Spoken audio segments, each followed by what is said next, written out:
Hello everyone, I hope you are doing well and fine. And basically, this is Haryana ADA Prelims course 2025, present to you by Nischay. Moving forward, people, I want to tell you that this course will turn out to be pretty much beneficial for you. चाहे आप self study कर रहे हैं, चाहे आप कोई और government exams की preparation कर रहे हैं, this will fetch you results for sure. Moving on, talking about the upcoming Haryana ADA exams, which will be conducted on 2nd of November.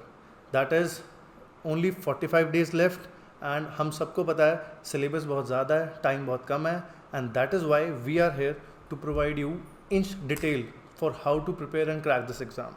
So telling you about the course, the details are as follows. So course will be starting from 11th of September and it will be an online live course which will have various mock tests, will provide you with handcrafted notes by our pretty much experienced mentors. Our first mentor is Mr. Sumit Moore, who has cracked various government exams and has a teaching experience of more than 7 years. Our second mentor is Advocate Akanchan Agarwal, who is an LLM gold medalist and presently pursuing his doctorate in law. So from now, our mentors will be taking over the session. Best of luck. Good afternoon everyone. My name is Sumit. I'll be taking the GS classes. और मैं आज आपको syllabus के बारे में बताऊंगा. Syllabus को देखते देखते हम ये भी देखेंगे कि आप हमारी स्ट्रेटजीज़ क्या रहनी चाहिए और उसके साथ कम्प्रिहेंसिव बुक लिस्ट और क्या आप क्यों हमारे साथ जुड़ना चाहिए. मेरा परिचय देते वक्त I will be telling you what I have done.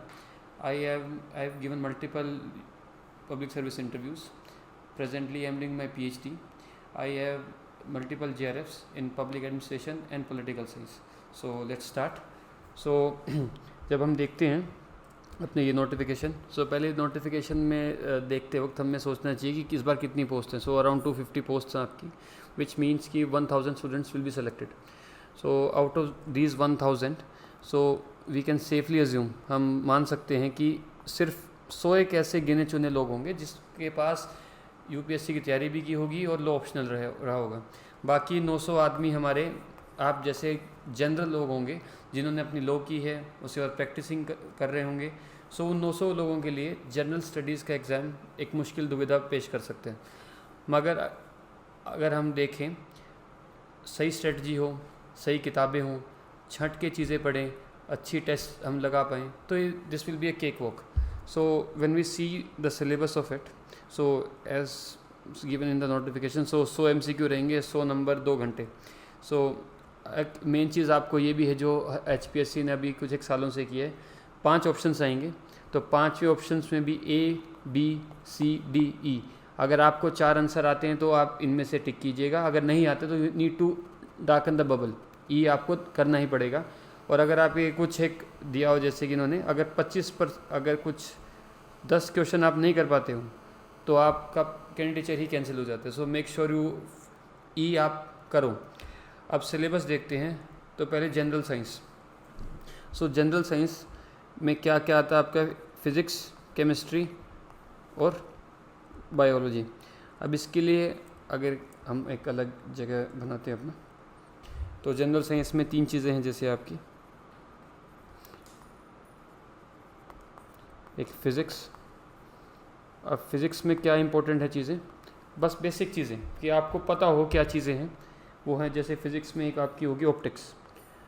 अब ऑप्टिक्स में क्यों ज़रूरी? जैसे आपके एग्ज़ाम्स उठा के देखोगे, आप भी एनालाइज किया होगा आपने भी, ये पूछते हैं कि गाड़ी में कौन सा मिरर है, या आपके डेंटिस्ट कौन सा लेंस यूज़ करता है, या आँखों में दूर का कौन सा है, पास का हाइपरमेट्रोपिया, या इन चीज़ों के बारे में.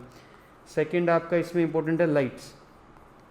अब लाइट में जैसे कि फ्रीक्वेंसी, वेवलेंथ, इस पर बड़े क्वेश्चन आते हैं कि विजिबल स्पेक्ट्रम की क्या फ्रीक्वेंसी है. अच्छा, प्रिज्म वगैरह पे, डिस्पर्जन, स्कैटरिंग, इन चीज़ों में ये पढ़ेंगे हम. ठीक है. उसके बाद लाइट के बाद है इलेक्ट्रिसिटी एंड मैग्नेटिज्म. ठीक है. इलेक्ट्रिसिटी एंड मैग्नेटिज्म में क्या है कि डायनेमो, रेजिस्टेंस, SI यूनिट वगैरह ये चीज़ें. एक फिर अलग चैप्टर अपने आप में है SI units.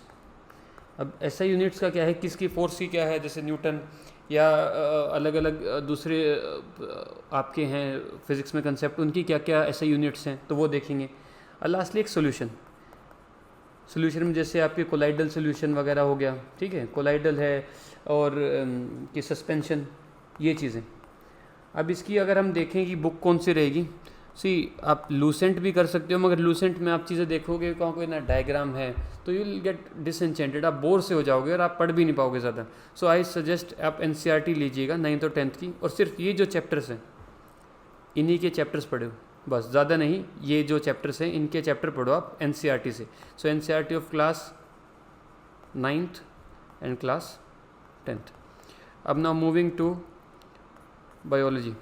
Now this is an important thing, आप ये बायोलॉजी ज़रूरी आती है और वैसे भी पता होगा हमें अच्छा ही रहता है कि चीज़ें जो हैं। तो इसमें सबसे मेन चैप्टर जो आपका रहता है सबसे पहले क्लासिफिकेशन।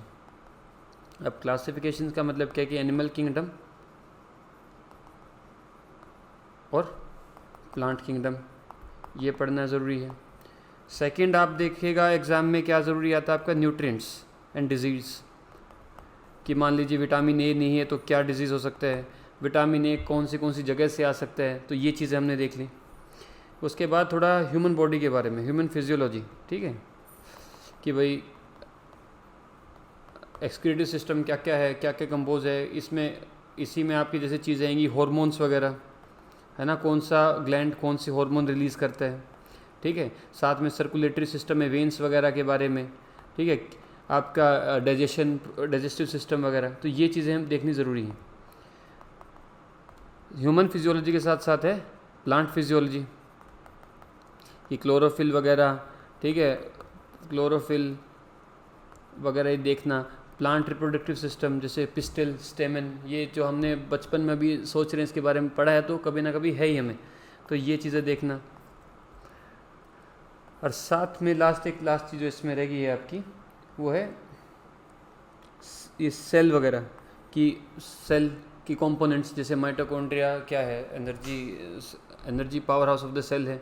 फिर उसके बाद गोल्गी कॉम्प्लेक्स हो गया, आपके डीएनएज हो गए, आरएनएज हो गए, इनके बारे में एक बेसिक अंडरस्टैंडिंग। अब ये भी इसकी भी लूसेंट में भी है ये, मगर साथ में एनसीईआरटी में भी है, तो हम एनसीईआरटी पे ज़्यादा जोर देंगे क्योंकि अच्छे से समझ पाएंगे हम। लूसेंट में क्या है कि इट सीम्स कि आप वोमिट कर दिए चीज़ें, है ना, कि आपको अंडरस्टैंडिंग नहीं होगी, फिर आप उसके लिए अलग से फिर इंटरनेट पे देखोगे क्या है वगैरह है, तो एनसीईआरटीज़ को रेफ़र करेंगे। हाँ, मगर अब देखिए एक इंपॉर्टेंट चीज़ क्या है, Lucent because it has some component of facts, तो फैक्ट भी ज़रूरी है, एग्ज़ाम में पूछते हैं, तो इसलिए हम लूसेंट से सिर्फ जितने आपके टेबल्स हैं हम वो ध्यान में रखेंगे, वो वहाँ से याद करेंगे।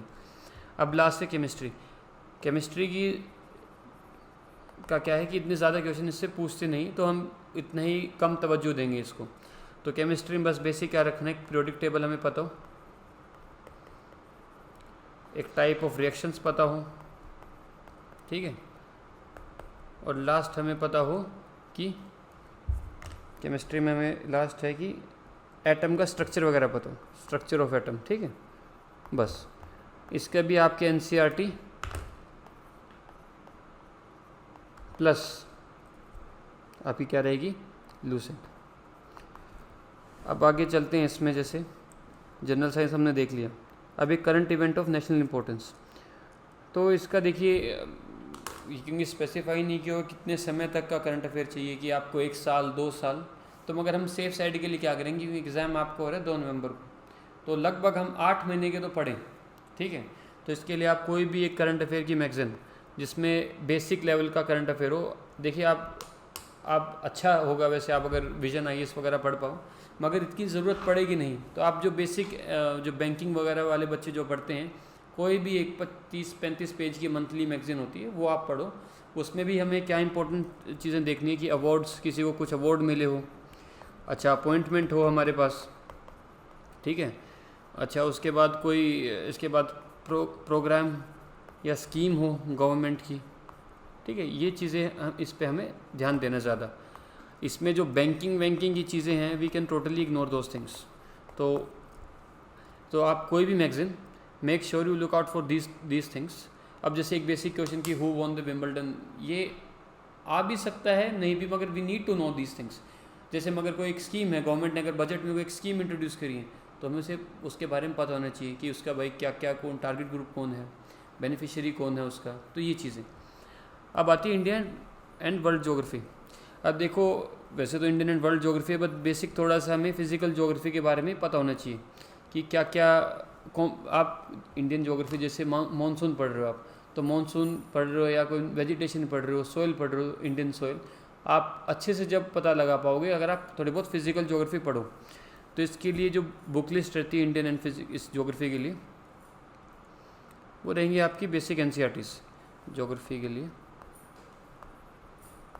आप क्लास 11th और क्लास 12th की एनसीईआरटीज़, मतलब आप एनसीईआरटीज़ पे फोकस अच्छे से देना। आप कोई भी एग्ज़ाम देखो, जैसे एचसीएस हो या सेंटर के भी, यूपीएससी भी जो कराते हैं सीडीएस, वर्ड टू वर्ड आपको एनसीईआरटीज़ से चीज़ें उठाई जाती हैं, ठीक है। तो आप अगर जितना इसे अच्छे से पढ़ पाओ उतना ही आपको फ़ायदा मिलेगा।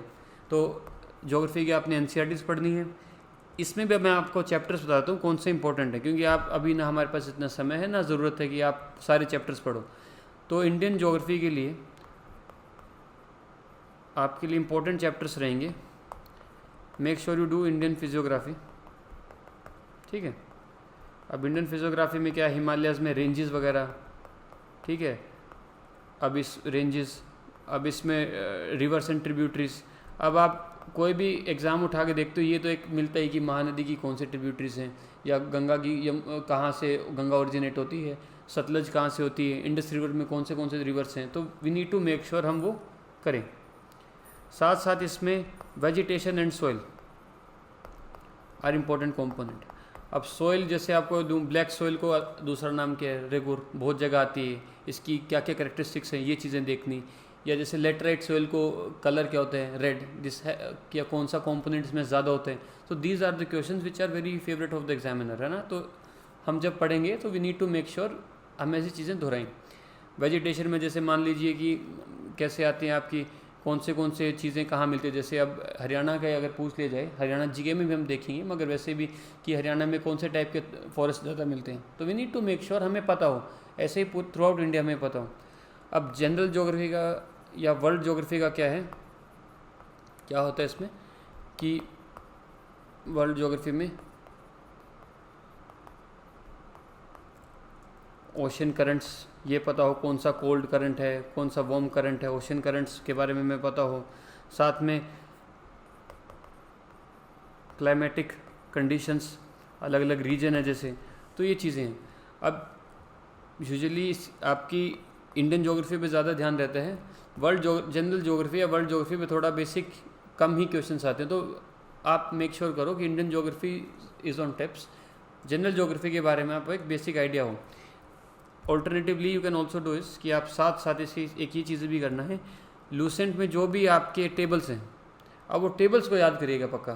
कि जैसे अब मान लो लूसेंट में बेसिक चीज़ें, जैसे मान लो लॉन्गेस्ट आपका डैम हुआ, हाईएस्ट डैम हुआ इंडिया में, लंबी रिवर कौन सी है सबसे, या कौन सी रिवर वर्ल्ड में कहाँ है, कौन सी एल्प्स माउंटेन्स कहाँ है, ठीक है। ये चीज़ हमें पता हो ताकि अगर ये क्वेश्चन आते हैं तो we can easily go through. अब जब ये पूरा सिलेबस हम देख रहे हैं, साथ साथ हमें एक चीज़ ध्यान रखनी है कि ऐसी कोई चीज़ नहीं होगी जो आपने पढ़ी नहीं होगी अब तक स्कूल में। So we need to make sure कि जब हम ठंडा दिमाग हो एक अच्छे से रिकलेक्ट कर पाएँ कि क्या है, क्योंकि आंसर आप उन 4 ऑप्शंस में से आपके सामने ही है। अगर आप होच पोच रखोगे, दिमाग को ज़्यादा वायर्ड अप रखोगे, तो क्या पता आपको आता क्वेश्चन गलत कर दें।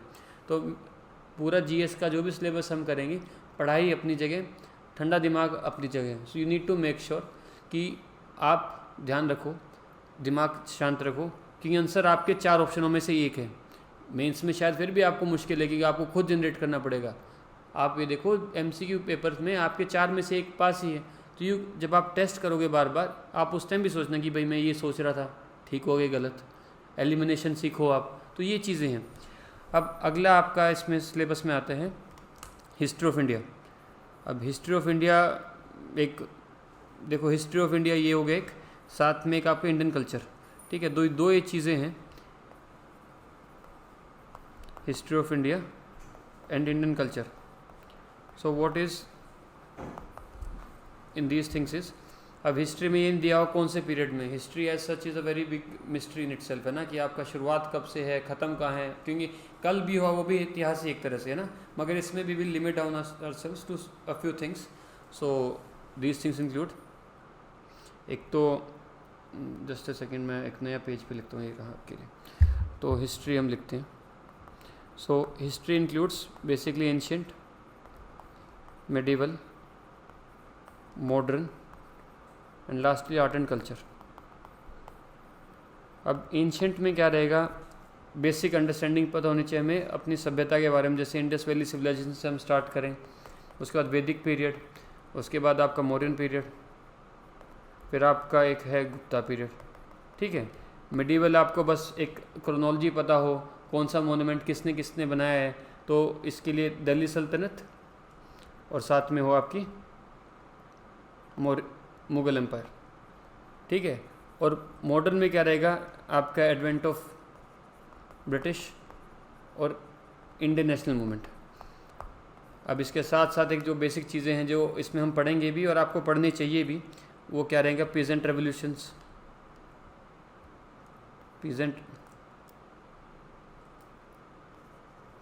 रेवोल्यूशंस, ट्राइबल रिवोल्ट्स, ठीक है, गवर्नर जनरल्स।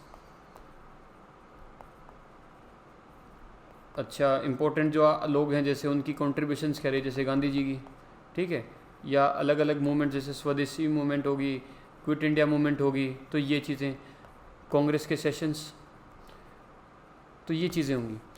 और लास्टली आर्ट एंड कल्चर में क्या है, जैसे मोन्यूमेंट्स, ठीक है, साथ में आपको डांस फॉर्म्स अलग अलग टाइप के, थिएटर, ठीक है, पेंटिंग्स, ये चीज़ें। अब इसकी सोर्सेज क्या रहेंगे मेन, जो एंशंट का, मिडीवल और मॉडर्न का।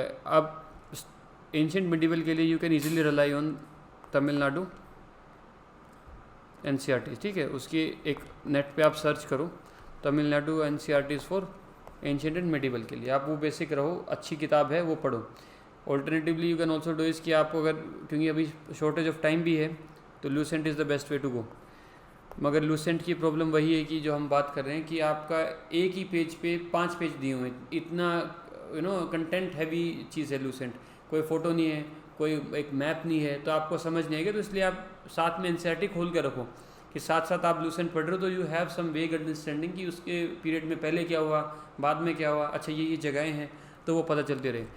Medieval is the most neglected portion, questions भी कम आते हैं इसके, और इसको इतनी तवज्जो देने की ज़रूरत भी नहीं है। आप HPSC हो या UPSC हो, सबसे कम मिडीवल से ही क्वेश्चन आते हैं, तो इसका बेयर मिनिमम हम कर लें, तो इसके लिए आप लूसेंट ही करो। लूसेंट में भी आप अलग अलग जो चीज़ें हैं ऊपर से चीज़ें पढ़ो और 2-3 बार पढ़ो। मॉडर्न के लिए spectrum is the best thing, spectrum, ठीक है, आपको एक बार बेसिक पढ़ो कि क्या हुआ था भाई, कौन पहले आया था, कौन उसके बाद हुआ, कैसे कि पहले स्वदेशी मूवमेंट आई, उसके बाद नॉन कोऑपरेशन मूवमेंट आई, उसके बाद सिविल डिसोबीडियंस आई, उसके बाद क्विट इंडिया मूवमेंट आई, तो एक क्रोनोलॉजी पता हो। और स्पेक्ट्रम में जो पीछे आप देखोगे, अगर किताब है स्पेक्ट्रम, उसमें आखिरी में 30 पेजों पे आपको काफ़ी वो टेबल्स बनाए होंगे, जैसे कौन सा न्यूज़पेपर किसने स्टार्ट किया, या कांग्रेस का सेशन कब हुआ, इस गवर्नर जनरल ने कब कोई डिक्लेरेशन दी, कब उसने मान लीजिए कोई रिफॉर्म एक्ट पास किया, तो ये चीज़ें होंगी, आप वो याद करने ही करने हैं आपको। तो स्पेक्ट्रम के आखिरी के 20-30 पन्ने, जहाँ से अपेंडिक्स नाम से एक चीज़ है, तो वो आपको मेक श्योर करना है you do those things very diligently. अब moving on to the next, art and culture. Art and culture के लिए देखिए आप, क्योंकि अब सिलेबस में साफ साफ दिया हुआ, देखो इंडियन कल्चर, ये तो हम छोड़ नहीं सकते अब, वरना तो we could have neglected, but since Indian culture is given in very clear black and white things, तो इंडियन कल्चर में क्या क्या आएगा आपका, अगर हम सोचें तो, जैसे हमने कि ये आपके इंडियन कल्चर में रहेंगी ये चीज़ें, जैसे हमने theatre, dance form, monuments, paintings, तो इसके लिए एक बुक आती है, आप तो वहाँ से आप बेसिक पढ़ लीजिएगा।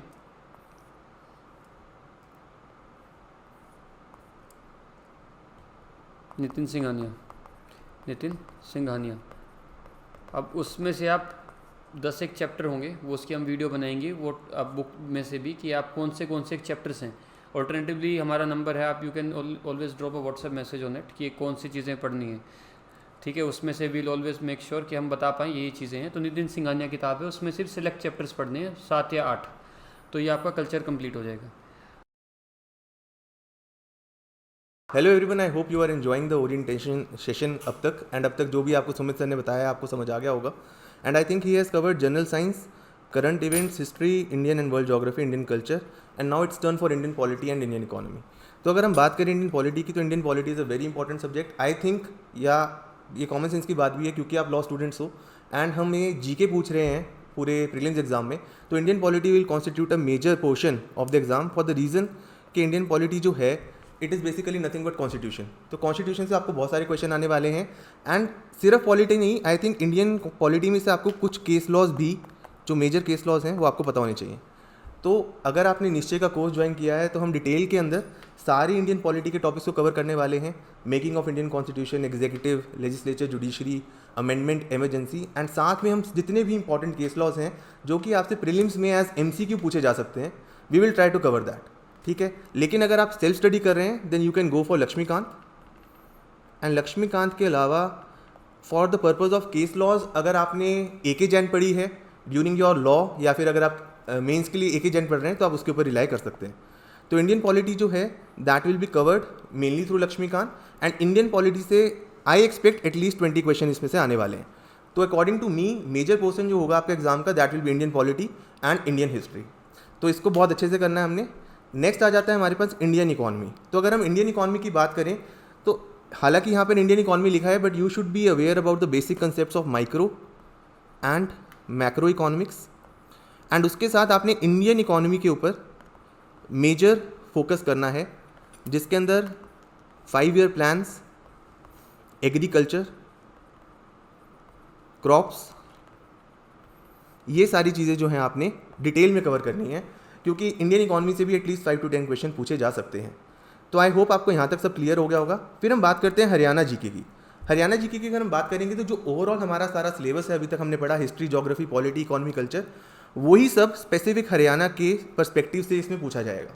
अगर हम हरियाणा जीके की बात करते हैं तो अगर आप कोई हरियाणा सिविल सर्विसेज का भी अगर एग्जाम आप देखते हैं तो मैक्सिमम 4 से 5 क्वेश्चन उसमें हरियाणा जीके से पूछे जाते हैं। तो जो हरियाणा जीके है उसके ऊपर आपने लिमिटेड फोकस करना है क्योंकि अगर आप बहुत ज़्यादा इन डेप्थ हरियाणा के ऊपर फोकस करेंगे तो आपको डिज़ायर्ड रिजल्ट नहीं मिलेंगे क्योंकि जो क्वेश्चन है वो 4 या 5 ही इसमें आने वाले हैं। तो आपका टारगेट ये होना चाहिए कि जो आसान क्वेश्चन है जो कि सब आंसर ठीक करने वाले हैं वो कोई क्वेश्चन आपका गलत ना हो, लेकिन अगर कोई बहुत डिफिकल्ट क्वेश्चन आता है तो that will be difficult for everyone. तो हरियाणा जीके के ऊपर आपने लिमिटेड एफर्ट डालने हैं लेकिन आपने history, geography, polity, economy, culture सबके ऊपर फोकस करना है। अगर हरियाणा जीके की हम बुक लिस्ट की बात करें तो you can rely on Arihant की एक बुक आती है हरियाणा के ऊपर, आप उसके ऊपर रिलाई कर सकते हैं। एंड अगर आपने ये प्रीलिम्स क्रैश कोर्स ज्वाइन किया है तो हम डिटेल में 10 क्लासेस के अंदर पूरा हरियाणा जीके इस तरीके से करेंगे कि आपका कोई भी क्वेश्चन हरियाणा जीके का जो कि स्टैंडर्ड बुक से आता है या कि जो आपका ठीक होना चाहिए वो गलत नहीं होगा। मूविंग ऑन, अब बात करते हैं हम जनरल मेंटल एबिलिटी की। तो जनरल मेंटल एबिलिटी की अगर हम बात करते हैं, let me raise this, reasoning and analytical abilities. तो रीजनिंग की अगर हम बात करते हैं तो इसके अंदर कुछ इंपॉर्टेंट टॉपिक्स हैं जो आपने कवर करने हैं। For instance syllogism, then we have blood relation,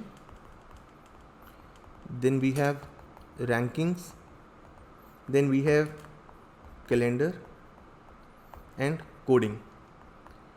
तो आई थिंक अगर आप बात करें मेंटल एबिलिटी की एंड बेसिक न्यूमरेसी की तो बेस्ट ये रहेगा कि अगर आप डेली 1 to 2 आवर्स इस पर स्पेंड करें एंड इसको आप अलग तरीके से करें। इंस्टेड आप टॉपिक करें, आप टॉपिक की जगह जितने ज़्यादा हो सके क्वेश्चन सॉल्व करें। अगर आप क्वेश्चन सॉल्व करेंगे तो that will be great for you, it will help you to increase our accuracy and around इसमें से एक्सपेक्टेड है कि 15 से 20 questions reasoning and mental ability से मिलाकर पूछे जाएंगे।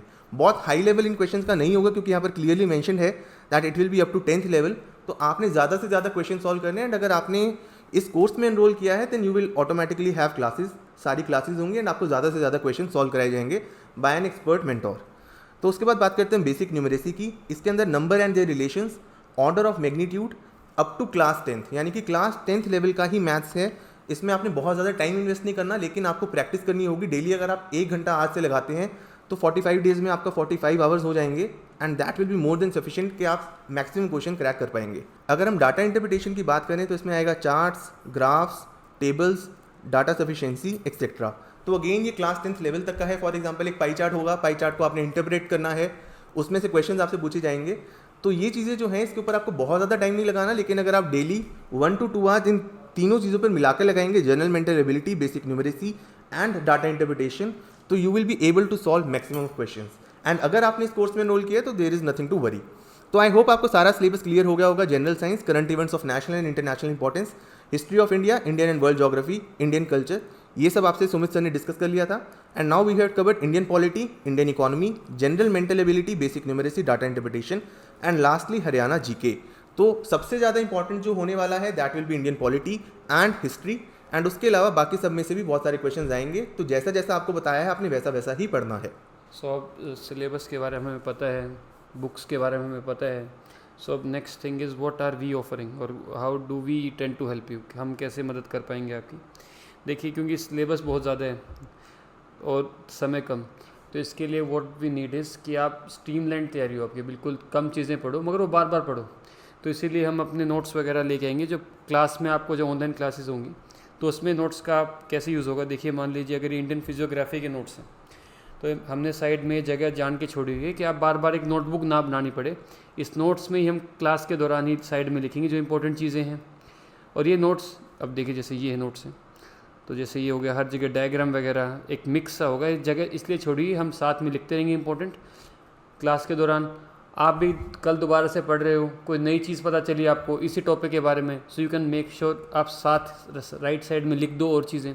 क्वेश्चंस वगैरह कर रहे हो, वहाँ से इस टॉपिक से कोई क्वेश्चन आता है जो नोट्स में कवर नहीं है वो लिख पाओ। और नोट्स की हमने खुद रैशनलाइज किया, हमने कहीं से कॉपी पेस्ट नहीं किया। वी हैव सीन कि what are the important things. ये नोट्स आपके लूसेंट भी कवर कर रहे हैं, एनसीईआरटीज़ भी कवर कर रहे हैं। सो ये हर एक टॉपिक के लिए, हर एक सब्जेक्ट के लिए आपको ये नोट्स मिलेंगे। जैसे सैम्पल नोट्स से आप हमें डीएम भी कर सकते हैं और हमारे ड्राइव का लिंक आपको भेज दिया जाएगा, उसमें आपके सैम्पल नोट्स पड़े होंगे। जैसे साइड में जगह है तो make sure you right these things down, हम भी लिखते रहेंगे। और हर नोट के आखिरी में एक पेज हमने खाली छोड़े हुए ताकि आप फ्यूचर एडिशंस के लिए काम आए। तो जैसे मान लीजिए ये आपका ज्योग्राफी का है, ये मान लीजिए आपका हिस्ट्री का है,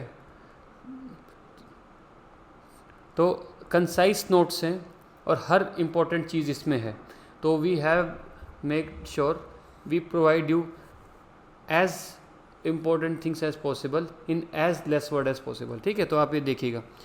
अब साथ में हर एक चीज़ के सैम्पल नोट्स, जैसे मैं कॉन्स्टिट्यूशन के, तो ये आपके नोट्स सैम्पल होंगे। और ये जगह भी आपको जैसे मैंने बताया कि इसलिए है ताकि आप भी ऐड कर पाओ क्लास के दौरान, हम भी ऐड कर पाएँ। और फ्यूचर आप जब टेस्ट कर रहे हो या आप काफ़ी क्वेश्चन सोल्व कर रहे हो इस चीज़ के, तो यू कैन मेक श्योर आप वहाँ लिख पाओ कि एडिशनल कोई चीज़ अगर आपको नहीं पता चले। मूविंग ऑन, अब जैसे अब स्केड्यूल क्या रहेगा कि अब देखिए दिन में 2 क्लास हम लेंगे, 11:30, एक तो 11 से 1:30 और दूसरे 6:30 से 8।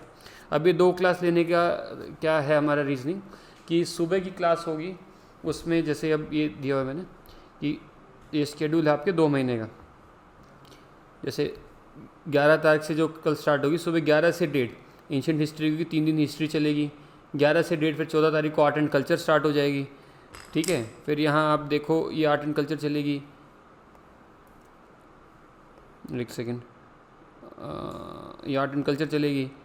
ठीक है, यहाँ भी आर्ट एंड कल्चर चलेगी।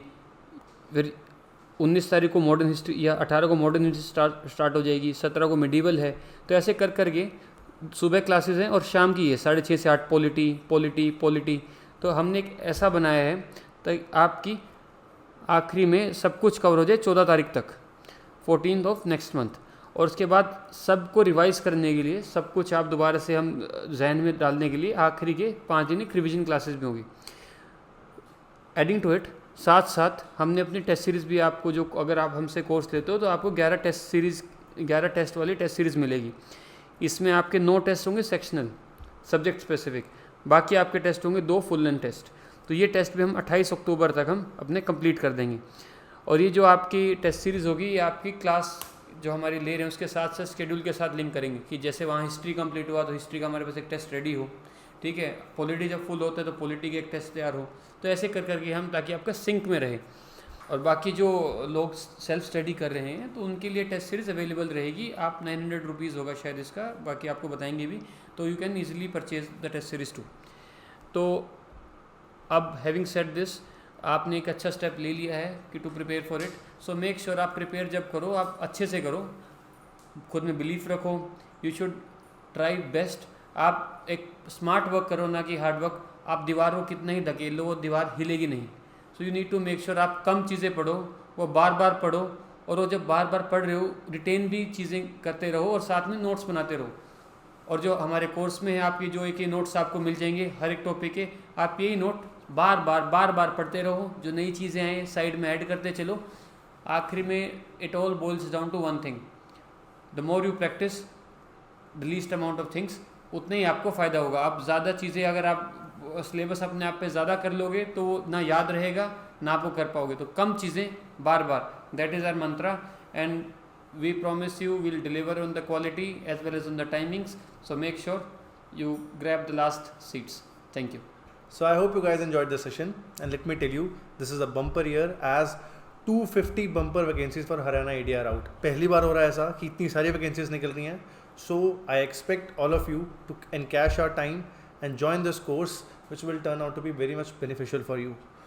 Telling you more about the course fees 8,000 rupees, and अगर कोई बच्चा सिर्फ टेस्ट सीरीज के लिए ज्वाइन करना चाहता है, so the fees 900 only. Try to join ASAP because we have very limited slots. So if you have any queries regarding the course, या आप सेल्फ स्टडी कर रहे हैं, कुछ इन्फॉर्मेशन चाहिए कोर्स के बारे में, सिलेबस के बारे में, kindly contact the given below numbers. Thank you.